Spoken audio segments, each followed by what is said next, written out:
Am I the a-hole for publicly humiliating my mom? I'm 24 female and I have a half-brother Ethan who is 17. When I was 16, our mother married her new husband and has 2 kids with him. Ethan's father isn't in his life, so he stays with them full-time, but I spend more time with my dad and his family because I just get along with them better. I love my mom, but she can be a bit much sometimes, so I rarely see her. Ethan and I text occasionally. It was my mother's birthday a few days ago, and while I was visiting, I noticed that Ethan and my newborn half-sibling weren't around. I asked my mom where they were at, and she said that she asked Ethan to check up on the baby while she took a break. We were all in the backyard, by the way, which is massive. But yeah, okay, no biggie. But sometime later, I still couldn't find him, and so I went to Ethan's room and found him rocking the baby while she's inconsolable. And is crying too because she won't stop. There were diapers and baby formula everywhere, and he was saying that he tried everything but she won't stop. I managed to calm them both down somehow and asked Ethan why he didn't just call someone for help. He said that he's usually good at this, but mom makes him take care of the baby all the time, so he just panicked. He then told me that he helped out with our other half-sister when she was a baby as well and still takes care of her. I was really upset. I mean, yes, there's nothing wrong with needing a break, but Ethan's a 17-year-old boy. He's not a father or a mother, but apparently he takes care of our half-siblings more than our mom and stepdad. I walked up to my mom while she was talking to a group of people and basically told her that I can't believe she's dumping all her responsibilities on Ethan.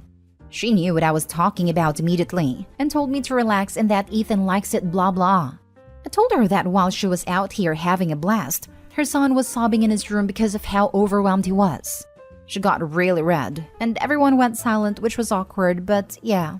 I later got a call from my mom saying that she respects my opinions on this situation, but that I didn't need to publicly humiliate her in front of her friends and coworkers.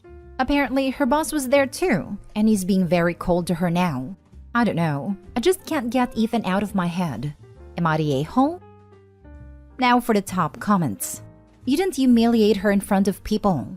Her own behavior humiliated her in front of people, and now she's transferring the blame to you.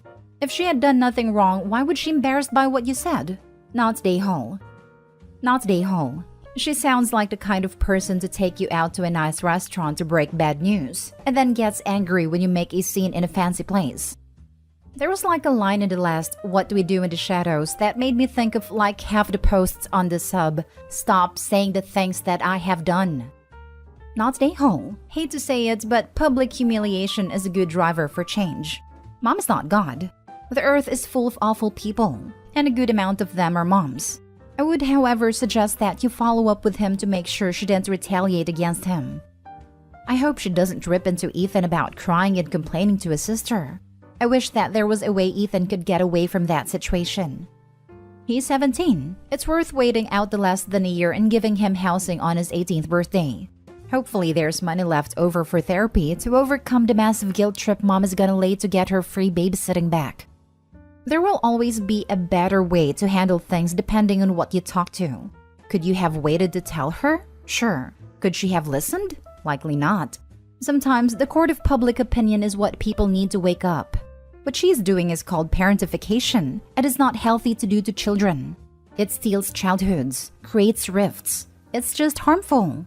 I'm going to say you're not the a-hole mainly because poor Ethan was sobbing and doing his best, and is the nanny apparently. Thank you for standing up for your sibling. I know it can be hard to do that, but I know he appreciated that. I'm not sure where you can go from here. Maybe find articles about parentification and show them to your mom and stepdad. If you have a good relationship with your dad, talk to him about what you witnessed, what you did, and her reaction. Let him know you are worried and not sure how to help Ethan. I wish you all the luck, OP. Next story. Am I the a-hole for keeping a massive secret from my parents? My parents, female 66 and male 70, and I, female 32, have had a bit of a strained relationship since I was young.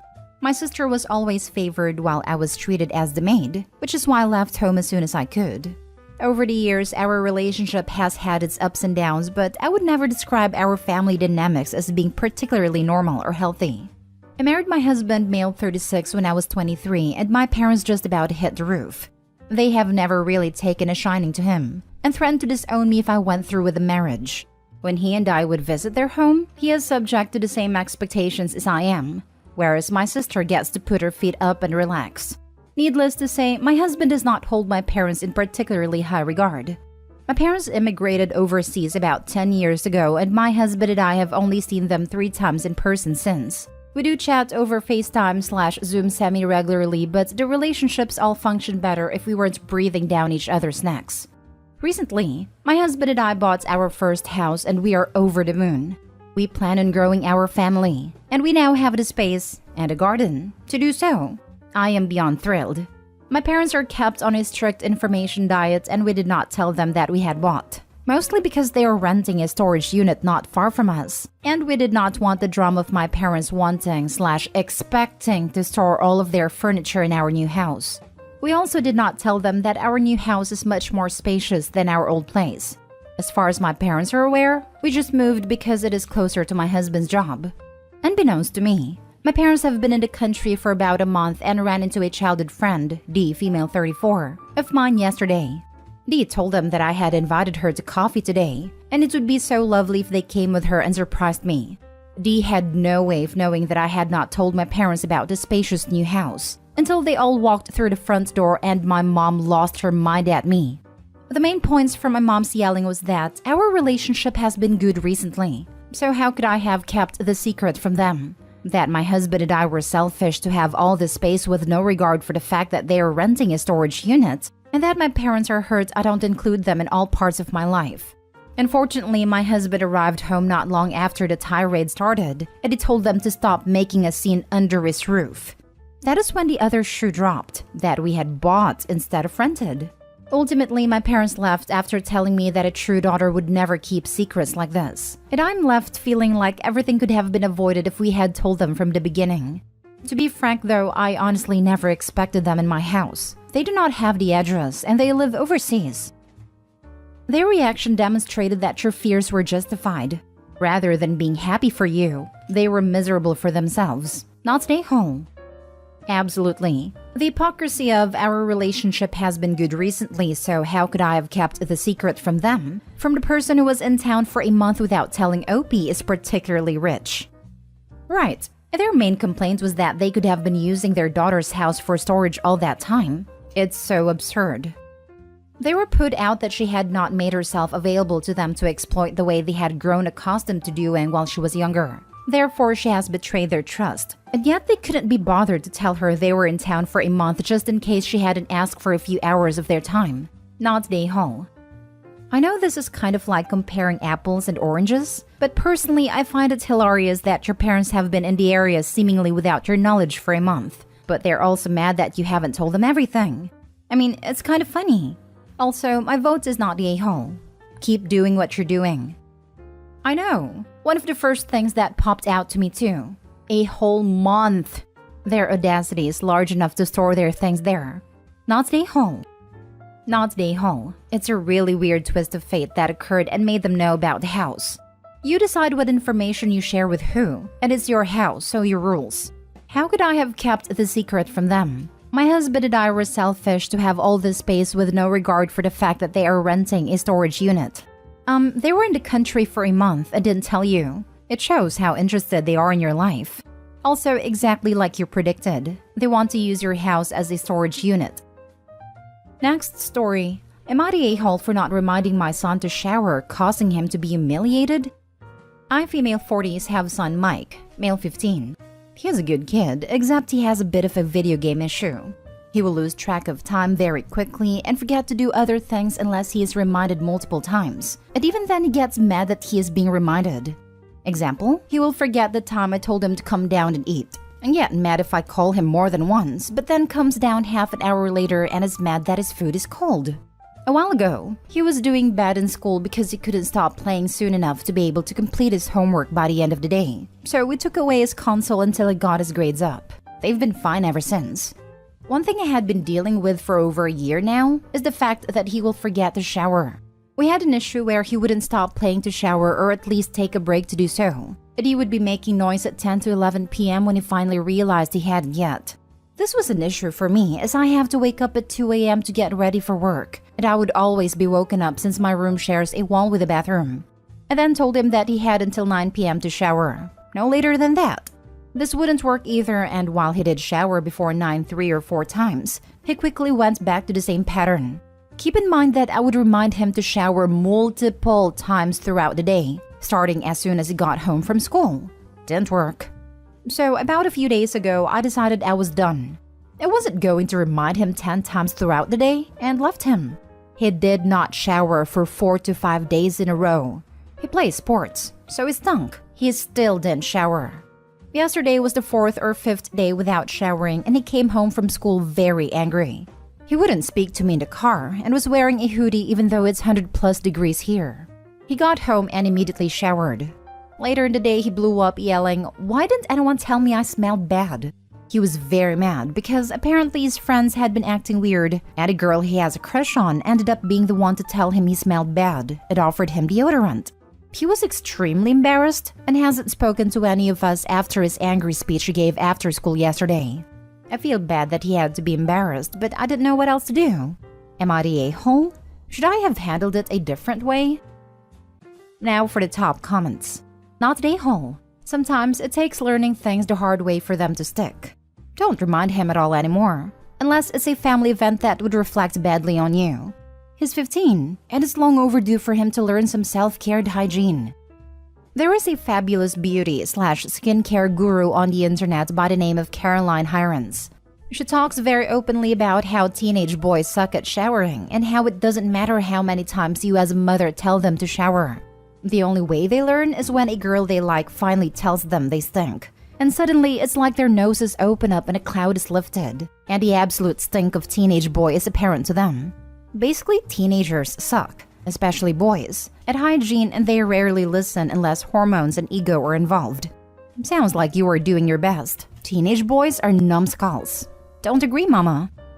I knew exactly when my eldest son developed his first crush on a girl at school. He started showering voluntarily.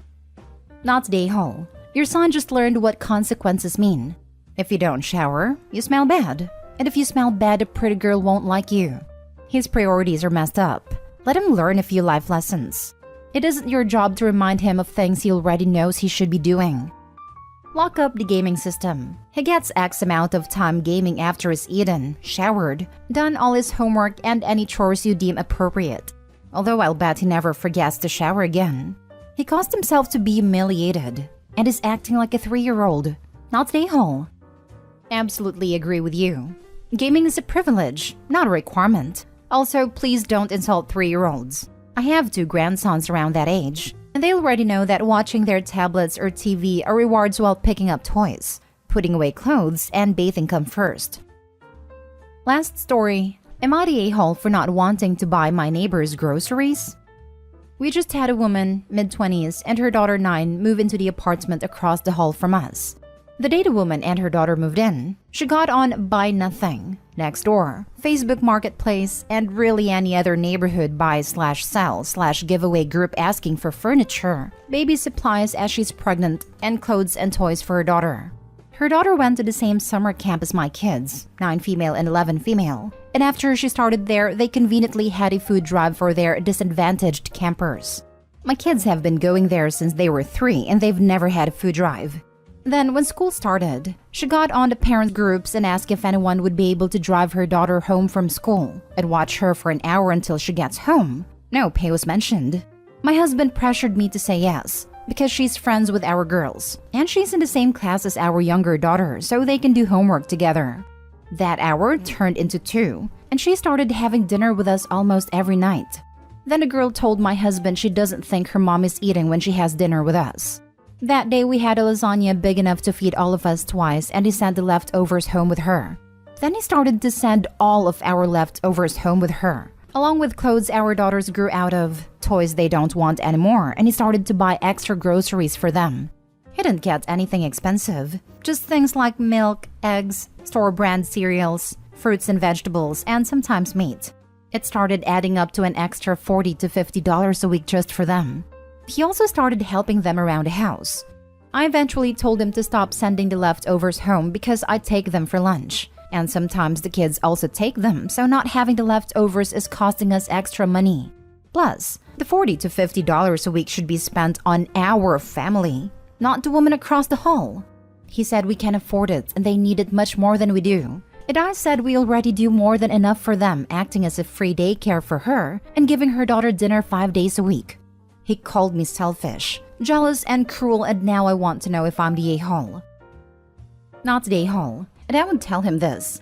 When he is the one providing the free daycare, buying, as in going to the store and actually getting, the extra groceries, cooking the extra food, and having to prepare the extra lunches because no leftovers, then and only then can he call anyone else selfish. It's all fine and good for him to feel good about himself for what you are providing.